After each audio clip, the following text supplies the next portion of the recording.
चलिए शुरू करेंगे।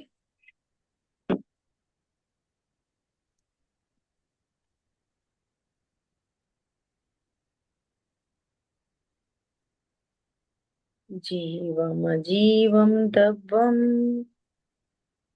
जिणवरवसहेड जीर्णे दिट्टम् देविन्द विन्द वन्दम् वन्दे तं सर्वदा शिरसा।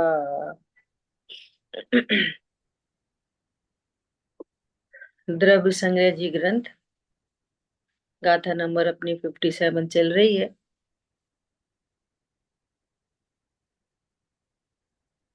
जहां अपन ध्यान की सामग्री, ये बात अपनी चल रही है कि निश्चय, व्रत, तप और श्रुत, ये सभी ध्यान की सामग्री है। ठीक है। तो यहाँ पर क्या कह रहे हैं कि जो व्यवहार तप है उसका अभाव होता है और निश्चय तप की वृद्धि होते हुए मोक्ष को प्राप्त करते हैं। ये जो भेदाभेद रत्नत्र की भावना है, ये संसार की स्थिति को घटाता है ना। तो अब आगे क्या कह रहे हैं कि ऐसे स्वरूप को जानकर तुम दुर्ध्यान का त्याग करो, है ना। तो इसके पॉइंट्स पे बात चल रही है। अपन ने दूसरे तक देख लिया था, थर्ड पॉइंट देख रहे हैं। आकांक्षा से कलुषित हुआ, काम भोगों में मूर्छित, ऐसा यह जीव भोग न भोगता हुआ भी भाव से कर्म बांधता है। तो कितनी गजब की बात है। समझ में आ रही है बात। इसको भोग भोगने की आकांक्षा है, काम भोग में मूर्छित हुआ है, परंतु भोग तो भोग ही नहीं सकता। ख्याल में आ रही है बात। ऐसा यह जीव भोग न भोगता हुआ भी, मैं दोनों बातें ले लेना, निश्चय व्यवहार कि आकांक्षा से कलुषित चित्त वाला है, भोग न भोगता हुआ भी कर्म से बंधता है। ख्याल में आ रही है बात। और परमार्थ से देखें तो भोग तो कोई भी नहीं भोग सकता, और व्यवहार से देखें तो आकांक्षा है, भोग मिले नहीं मिले, उदय प्रमाण व्यवस्था है। भोग तो नहीं मिले लेकिन आकांक्षा से बंद हो रहा है। दोनों बातें लगाना इत्यादि उक्त गाथाओं में कथित दुर्ध्यान को छोड़कर निर्ममत्व में स्थिर होकर मैं अन्य पदार्थों से ममत्व बुद्धि का त्याग करता हूँ। मुझे आत्मा का ही अवलंबन है, अन्य सर्व का मैं त्याग करता हूँ। देखो प्रैक्टिकल अप्रोच भी देखो, ये जीव व्यर्थ में ही दुखी है, व्यर्थ में। अब आकांक्षा है, ऐसा खाऊं, ऐसा पीऊं, ऐसा चखूं, इसको देखूं, उसको देखूं, इसको सुनूं, और मिलना जुलना सब उदय प्रमाण है। और मिला नहीं, बाहर में मिला नहीं, तो भोग नहीं पाया, परंतु लालसा से कर्म बंद हो रहा है। और उधर से देखे परमार्थ से, तो इंद्रियों को ही नहीं भोगता तो भोगों को क्या भोगेगा। तो भोग सकता नहीं है, परंतु मैं पर को भोगूं, ऐसे मिथ्या तो अनंत अनुबंधी का बंद हो रहा है। दोनों एंगल लगा लो। ख्याल में आ रही है बात। इसलिए वो क्या कह रहे हैं, ये दुर्ध्यान को छोड़कर निर्ममत्व में स्थिर होकर मैं अन्य पदार्थों में ममत्व बुद्धि का त्याग करता हूँ। मुझे आत्मा का ही अवलंबन है, अन्य सब का मैं त्याग करता हूँ। त्याग करता हूँ मतलब अन्य सर्व का त्याग करता हूँ मतलब कि अन्य सब संबंधी ये पर मैं हूँ, मेरे हैं, करता हूँ, भोगता हूँ, ऐसी अज्ञानता का त्याग करना ही पर का त्याग है। क्या बोला? इस तरह से बुद्धि भी त्याग करता रहती। हाँ, है ना। ये पर मेरा है, मैं इसका करता हूँ, मैं इसका भोगता हूँ, है ना। ऐसी एकत्व ममत्व कर्तृत्व भोक्तृत्व बुद्धि का त्याग ही त्याग है। समझ आई बात? पहले ये त्याग होता है, फिर इस त्याग पूर्वक पर से निरपेक्षता आती है। और जब पर से निरपेक्षता आने पर राग मंद होता है, फिर राग टूटता है, राग का अभाव हो जाता है। और राग का अभाव होने पर वो पर वस्तु का भी त्याग दिखाई देता है। तो असद्भूत व्यवहार ने से बोलते हैं कि हमने पर का त्याग किया। विधि पूरी ऐसे बनती है। ठीक है। मेरा आत्मा ही दर्शन है, आत्मा ही ज्ञान है, आत्मा ही चारित्र है, आत्मा ही प्रत्याख्यान है, आत्मा ही संवर है, और आत्मा ही योग है।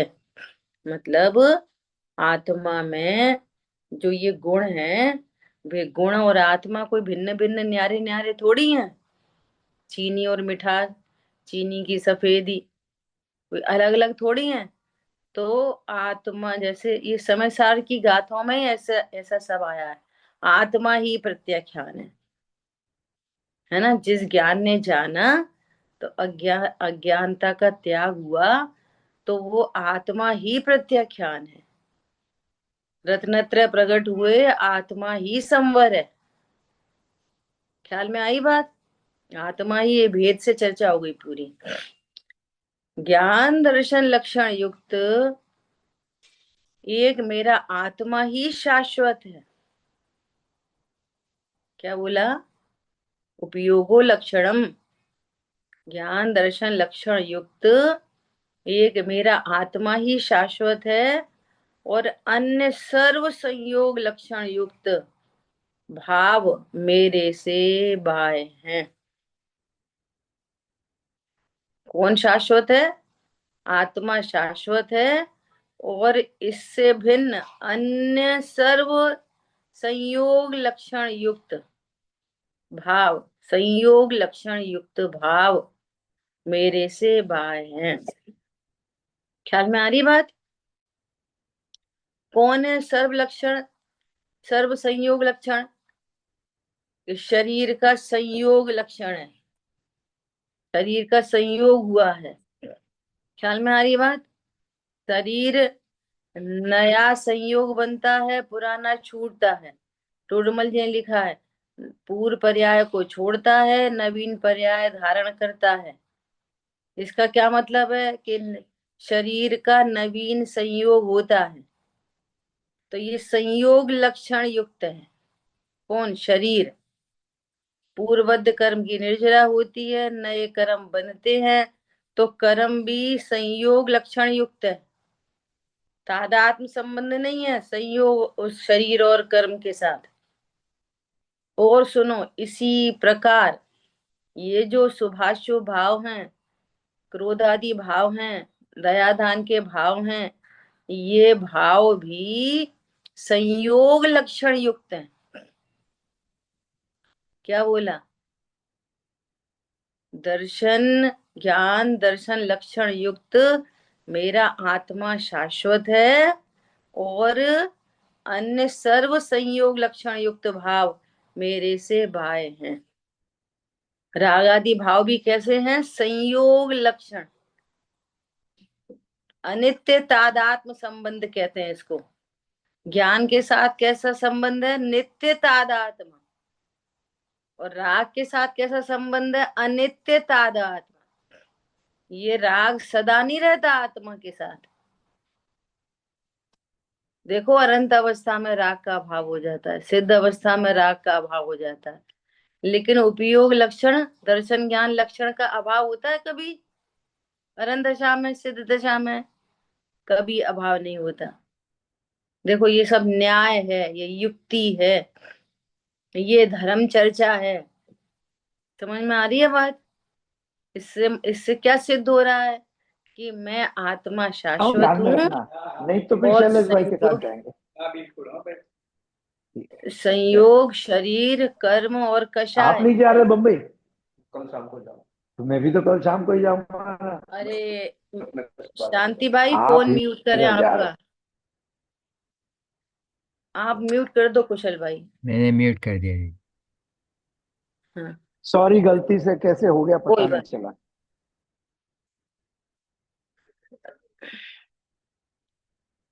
तो अभी क्या बोल रहे हैं?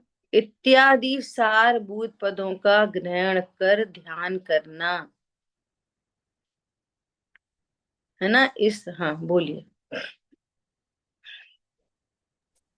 जी, जैसे अभी ये ज्ञान और दर्शन के साथ नित्य तादात्म्य संबंध है, और जो राग आदि है उनसे संयोग लक्षण युक्त है ये भी, और ये भी अनित्य तादात्म्य संबंध है।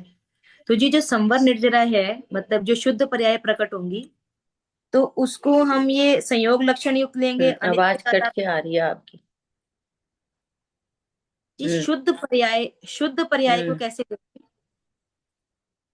भी अनित्य तादाद में है ना, हमेशा थोड़ी रहती है। समर निजरा तो छूट जाते हैं, तो हाँ, अनित्य तादाद में मैं हुआ ना। मैं शुद्ध पर्याय के लिए पूछ रही थी जी, बस शुद्ध पर्याय के लिए। जैसे पर्याय भी, शुद्ध पर्याय भी तो नहीं रहती है ना। ये दीदी के यहाँ नेटवर्क प्रॉब्लम है शायद।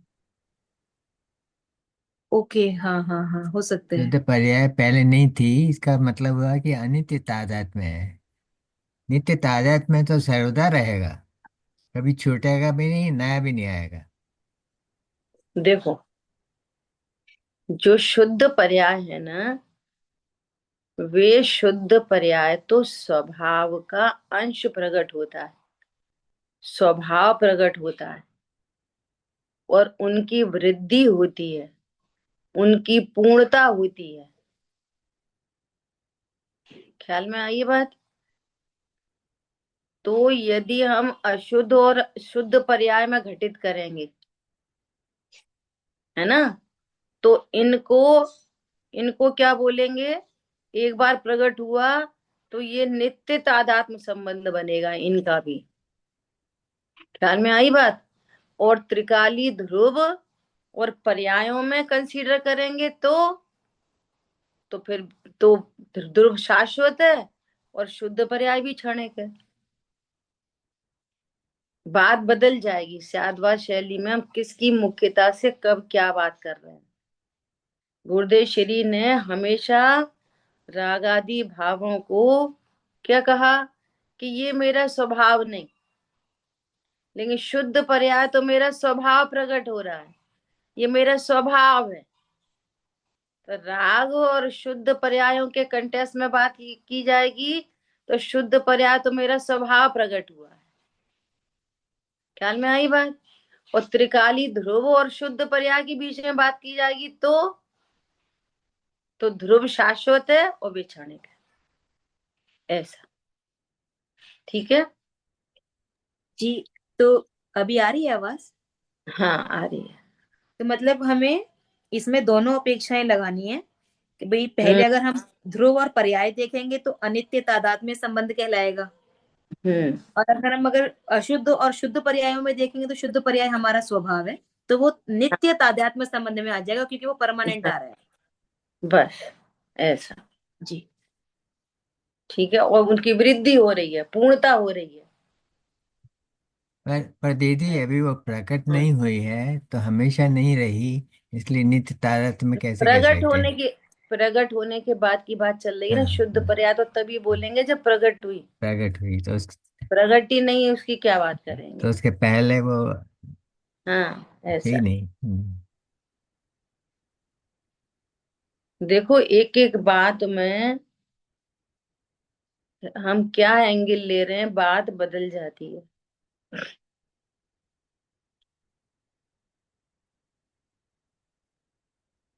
जैसे अपन लगातार शुरुआत से बात कर रहे हैं, शुरू से। अभी 2 दिन से मेरे ज्ञान में यही बहुत विकल्प चल रहा है कि शुभ भाव भी है। भैया हे का मतलब क्या है? हे का मतलब छोड़ो नहीं होता। हे का मतलब छोड़ो, नहीं करो। फिर आप नियम सार की गाथा के साथ कैसे न्याय करोगे? वहां तो जीवादि बहिर्तच्छम हे हम, यहाँ तो जीव पुद्गल धर्म धर्म आकाश काल अजीब में ले लो, आश्रय बंध संवर निजरा मोक्ष सबको हे कहा है। तो संवर निर्जरा भी प्रकट मत करना, उनको भी छोड़ो, वो तो तुम्हारे पास है नहीं है। अगर हे का अर्थ छोड़ो लगाओगे तो संवर निर्जरा भी तो हे कहा, मोक्ष को भी तो हे कहा। तो शुभ भाव तो अभी है, उसको छोड़ो। तो संवर को प्रकट काय को करेंगे? प्रकट करो फिर छोड़ो। तो प्रकट ही क्यों करें? मोक्ष को भी छोड़ो। अगर हे का अर्थ छोड़ो लगाओगे तो समझ में आ रही है बात? अरे आश्रव को आश्रव जाना, भेद क्यों डाल रहे? घबराने की कौन सी बात है? घबराने की कौन सी बात है? नहीं नहीं, कथनचित उपादेय कथनचित हे, कह दो कथनचित उपादेय। फिर तो पाप को भी कह दो कथनचित उपादेय। क्यों? पता है रतनकण श्रावकाचार्य जी में क्या लिखा है? वो श्रावक भी सही श्रावक नहीं है जिसके घर में, जिसके घर में कल 2-4 मेहमान आ जाएं तो उनकी यथा योग्य व्यवस्था की सामग्री ना हो। तुम्हारे यहाँ 2 मेहमान आ जाए तो तुम्हारे पास बर्तन नहीं हो, तुम्हारे पास रजाई गद्दे नहीं हो, तो परिग्रह का उपदेश दे रहे ना बे, तो फिर पाप भी उपादेय हो गया। अरे कब कहाँ किस बात का कितना वेटेज है। अब चर्चा में शुभ अशुभ, कल भी मैंने बोला था कि एक तरफ ये बोलेंगे कि भाई बे माता पिता बैरी हैं, शत्रु हैं, जो अपने बच्चे को संस्कारित नहीं करते, इसका मतलब राग उपादेय है।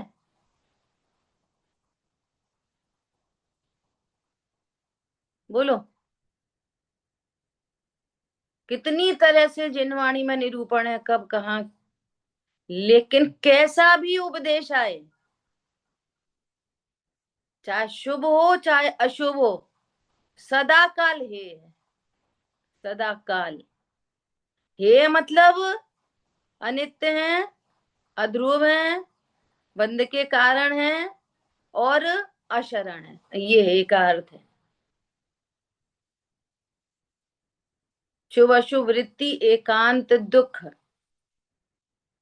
इनके आश्रय से कभी सुखी नहीं हो सकते, इक्वल टू है। बस ये है हे का अर्थ। फिर भी गुण स्थान प्रमाण होता है, चरणानियों में 50 तरह के उपदेश मिल जाएंगे। तो उपदेश उपदेश है, वस्तु स्वरूप है। ख्याल में आ रही है बात?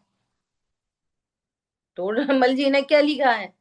अरे कोई गुरुजन है, कोई बड़े लोग हैं, लोग में जिन्हें माता पिता कहते हैं, वे तुम्हें संस्कारित करें या तुम उन्हें संस्कारित करो और वे तुम्हारी आज्ञा में न रहें, तो क्या बोल रहे हैं?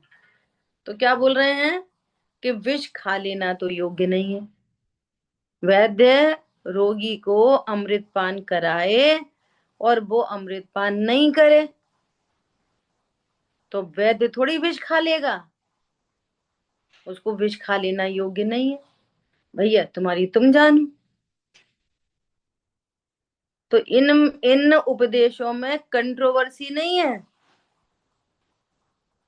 चाहे चाहे चरणानियों की शैली में राग की तरफ से उपदेश आए, चाहे अशुभ की तरफ से उपदेश आए, चाहे शुभ की तरफ से उपदेश आए, वो तो आशव तत्व तो सदा काल है।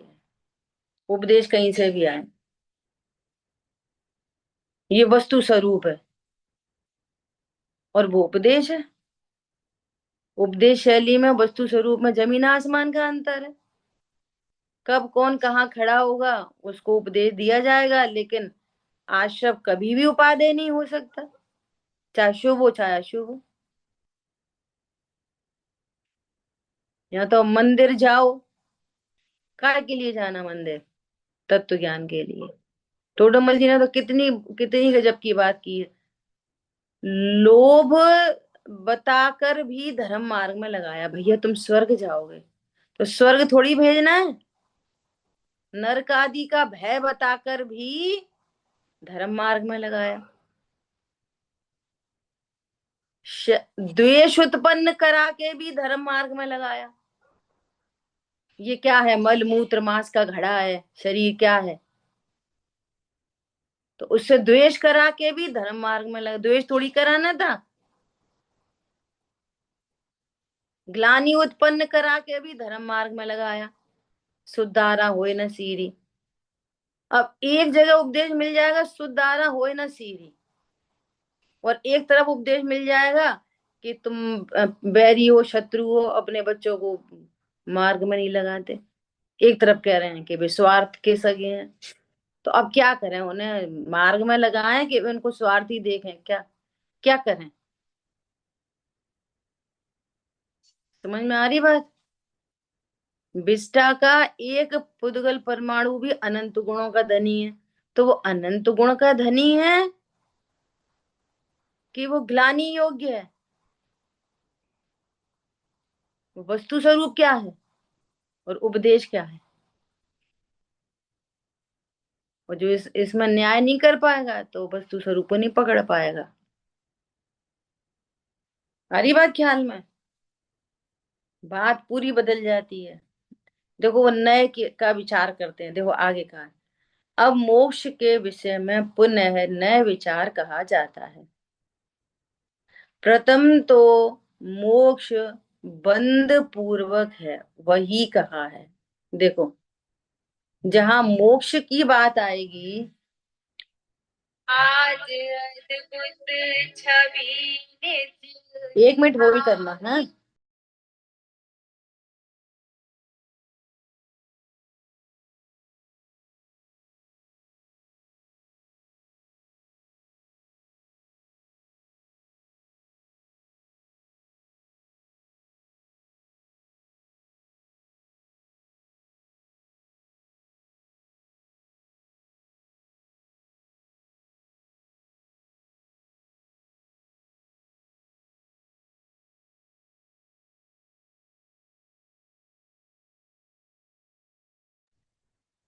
हाँ जी, क्या बोला? जहां मोक्ष की बात होगी तो मोक्ष का अर्थ है वहां बंध गर्भित है। ख्याल में आ रही बात? देखो वही कहा है, सुनना ध्यान से। यदि जीव मुक्त है तो इस जीव को पहले बंध अवश्य होना चाहिए। किसी ने पूछा क्यों भैया जेल से कब आ गए? तो हम तो आ गए पूछ रहे हैं। तो ये सेंटेंस क्या बता रहा है? कि ये पूर्व में जेल गया होगा। ख्याल में आई बात? हम्म। क्या? आपसे बात करने के लिए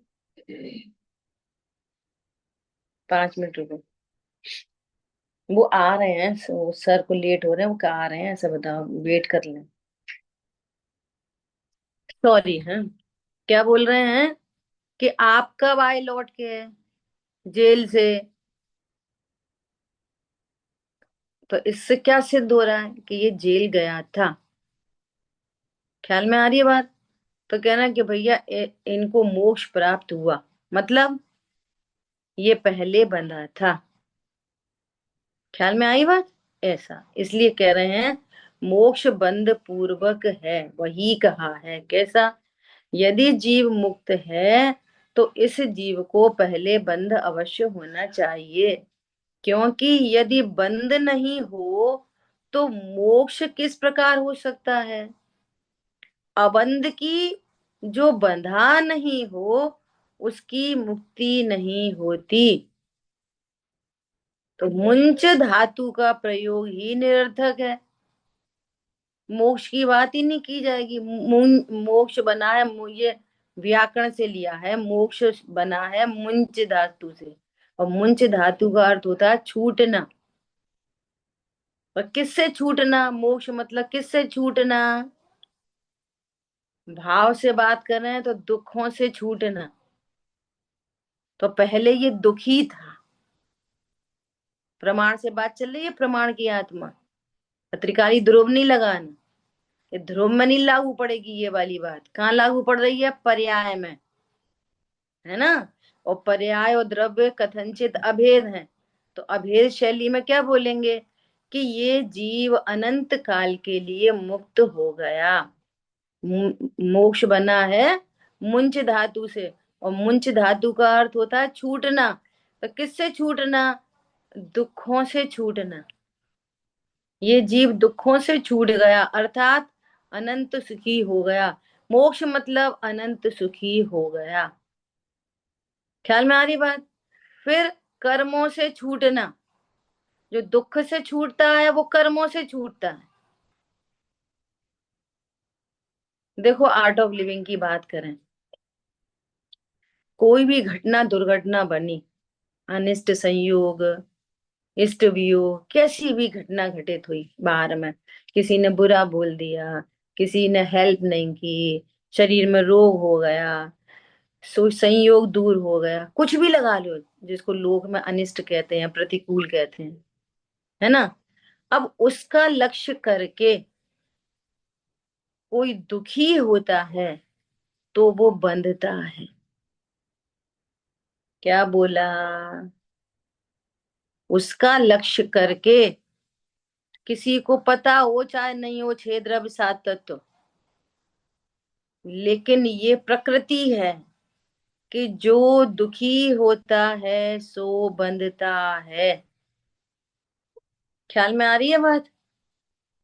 और उस स्थिति परिस्थिति का तत्व ज्ञान से रहित जीव भी, जिनको कुछ तत्व ज्ञान की एबीसीडी नहीं पता, और जहाँ कषाय की मंदता होती है, जिनको सहन शक्ति होती है, जो ऐसा बोलते हैं ठीक है हो गया, कोई बात नहीं, बड़े हैं उनने कह दी, कोई बात नहीं, छोटे हैं, या ठीक है धन का अभाव हो गया। लोग ऐसा कहते हैं ना बाहर में भी, अरे आनी जानी चीज है, धन और कमा लेंगे, दुखी होने से क्या।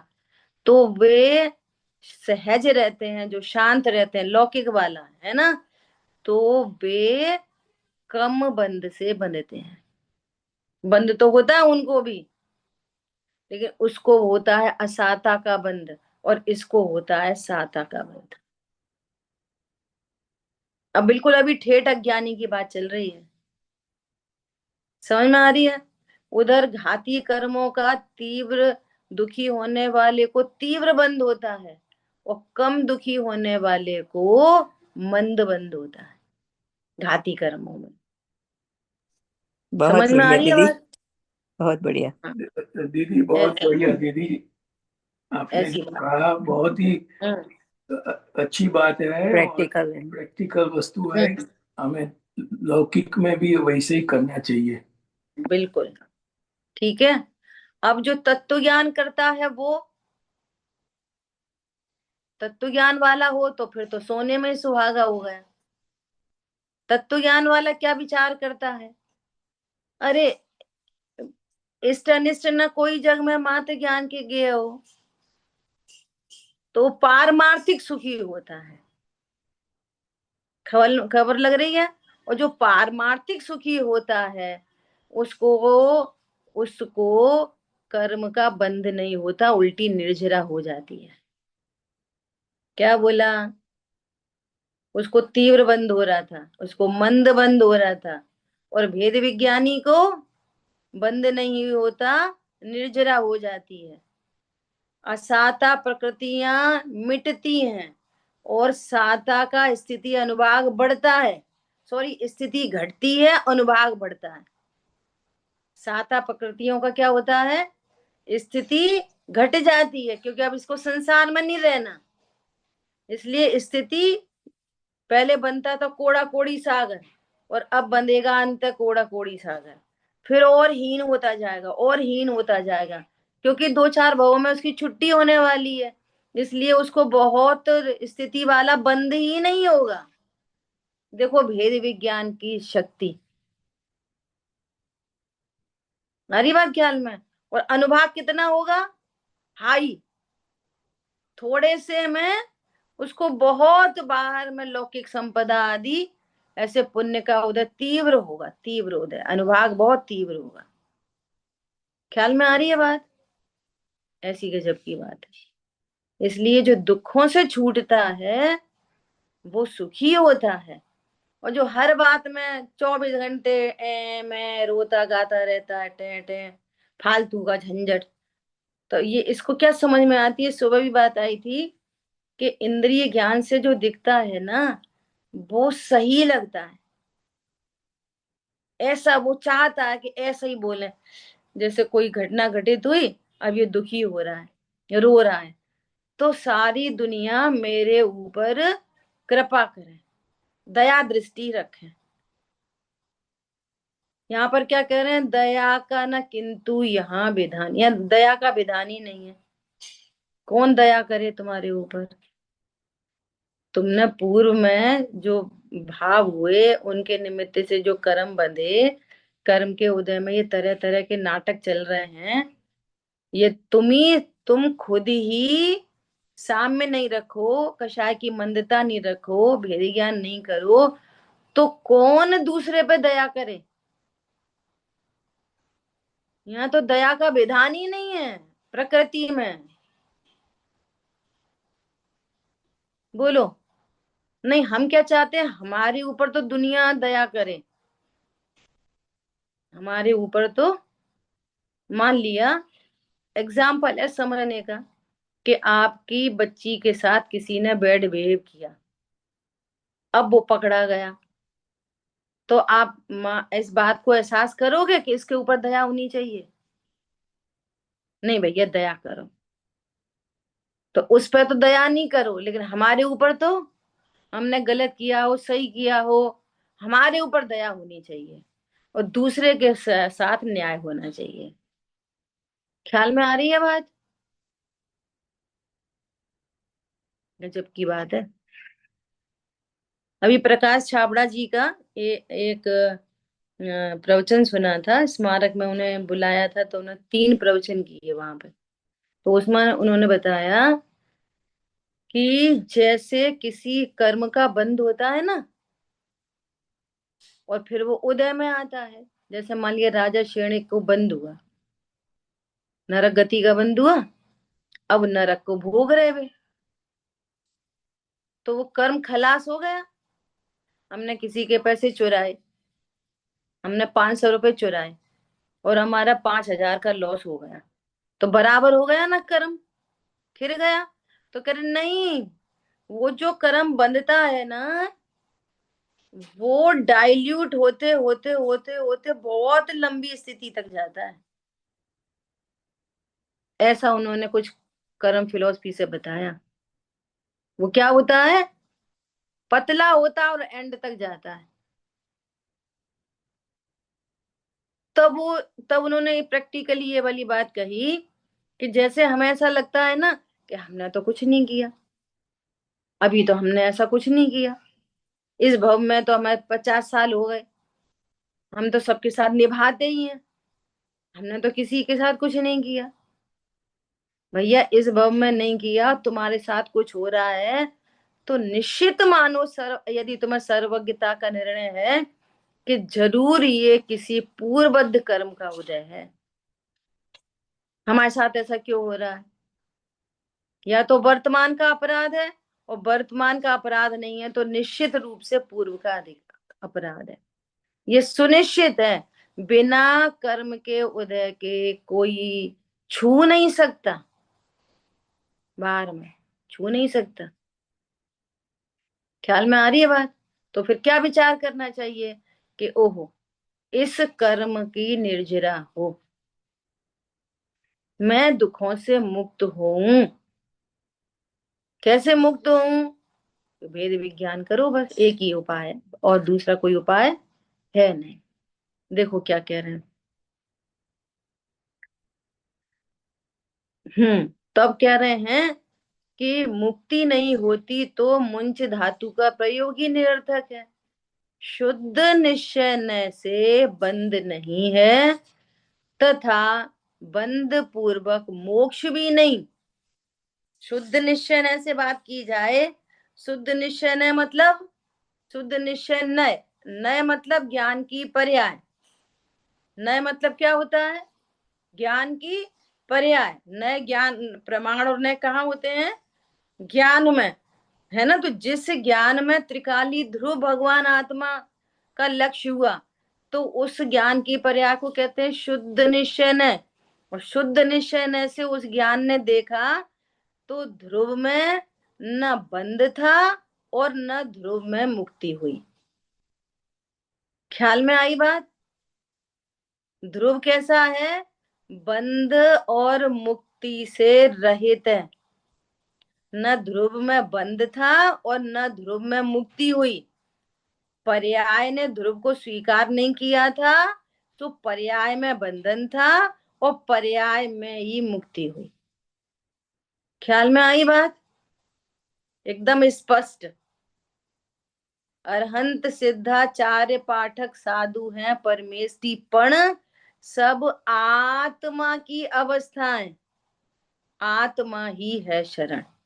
वे आत्मा की अवस्थाएं हैं, आत्मा नहीं है अरहंत सिद्धाचार्य उपाध्याय साधु। ख्याल में आई बात? संसारी और मुक्त जीव दो प्रकार के, संसारी और मुक्त। तो संसार अवस्था है और मुक्त अवस्था है। त्रिकाली ध्रुव में न संसार है और न मुक्त है। ख्याल में आई बात? बंध और मुक्ति से रहित है ध्रुव। तो ये बंधन कहां से आता है? जो ध्रुव को स्वीकार नहीं करके दुखी होता है सो बंधता है, और जो ध्रुव हूं ऐसा जानकर आनंदित होता है उसको मुक्ति होती है। तो कौन बंधता है? पर्याय में बंधन होता है और पर्याय में मुक्ति होती है। और बंधन मतलब अभी द्रव्य बंधन ही देखो, पर्याय में दुख होता है ध्रुव को भूलकर, और ध्रुव को जानकर पर्याय में ही सुख उत्पन्न होता है। तो पर्याय ही दुखों से छूटती है। और ऐसा जब होता है तो द्रव्य कर्म का निमित्त नैमित्तिक संबंध है। दुख हुआ तो कर्म बंधा, तो बंधन बोलते हैं कर्म की तरफ से। सुखी हुआ तो कर्म की निर्जरा हुई, तो कर्म से छूटे, ऐसा कहने में आता है। ख्याल में आ रही बात? कर्म का तो अत्यंत अभाव है। बहुत अच्छे से समझना बात को। क्लियर है? यदि शुद्ध निश्चय से बंद हो तो सदा बंद ही रहे, मोक्ष होगा ही नहीं। यदि ध्रुव में बंधन होता तो फिर सदा बंधन होता। क्यों? ध्रुव में जो कुछ है वो पारणामिक भाव रूप है, तो फिर बंधन भी पारणामिक भाव रूप होता। जैसे ज्ञान सदा है, ऐसे बंध भी सदा होता, फिर मुक्ति की तो बात ही नहीं होती कुछ भी। ख्याल में आ रही है बात? गजब हो गई, है ना? मोक्ष होगा ही नहीं। विशेष जिस प्रकार सांकल से बंधे पुरुष को बंध नाश के कारणभूत भाव मोक्ष स्थानीय, बंधन को छेदने का कारणभूत जो भाव मोक्ष है, उसके समान सांकल से बंधन को छेदने का कारणभूत जो उद्यम है, वह पुरुष का स्वरूप नहीं है। और द्रव्य मोक्ष स्थानीय है जो साकल और पुरुष का पृथक्करण अलग होना, वह भी पुरुष का स्वरूप नहीं है, परंतु उन दोनों से, उद्यम से और साकल से पुरुष के पृथक्करण से भिन्न जो हस्त पादादि रूप देखा जाता है, वही पुरुष का स्वरूप है। इसकी विशेष चर्चा अपन कल करेंगे। आज बार बार कॉल आ रही है। शॉर्ट में इतना समझ लो कि ये कह रहे हैं जो पुरुष को बंधन हुआ है ना, साकल बंधी है, वो साकल पुरुष का स्वरूप नहीं है। जो उसके हाथ पैर आदि है ना, वो पुरुष का स्वरूप है। और वो साकल का टूट जाना, पृथक्करण, वो साकल टूट गई, वो भी पुरुष का स्वरूप नहीं है। बंधी हुई साकल भी पुरुष का स्वरूप नहीं है, और साकल का टूट जाना भी पुरुष का स्वरूप नहीं है। पुरुष का स्वरूप क्या है? पुरुष का स्वरूप तो हाथ पैर आदि है। ऐसे ही आत्मा का स्वरूप कर्म का बंधन, कर्म की निर्जरा, ये आत्मा का स्वरूप नहीं है। आत्मा का स्वरूप तो ज्ञान दर्शनादि है, ये कहना चाह रहे। ठीक है, और विशेष चर्चा अपन कल करेंगे। ठीक है। जिन वाणी के ज्ञान से सूझे लोकालोक, सो वाणी मस्तक नमो सदा दे तुम दो। बोलिए द्वाशांगमयी जिनवाणी माता की जय। जय जिनेन्द्र सभी को। जय हो, जय जिनेन्द्र। बहुत बढ़िया दीदी।